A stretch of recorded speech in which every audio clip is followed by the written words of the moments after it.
Breaking news Porbandar Dwarka વચ્ચે હર્ષદ નજીક ST bus અને અલ્ટો કાર વચ્ચે અકસ્માતમાં વડોદરાના એક પરિવારના દંપતીનું મોત, બાળકને ગંભીર ઈજાગ્રસ્ત।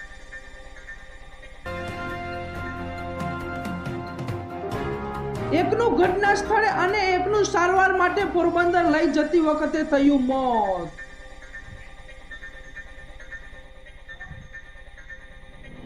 કલ્યાણપુર પોલીસ ઘટના સ્થળે પહોંચી તથા એક મૃતકને કલ્યાણપુર ખાતે પીએમ ખાતે લઈ જવાયા।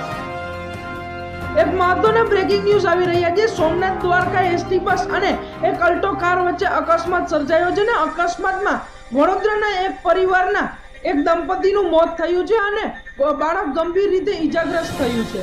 ત્યારે એકનું ઘટના સ્થળે મોત થયું હતું અને એકને સારવાર માટે પોરબંદર લઈ જતી વખતે મોત થયું હતું।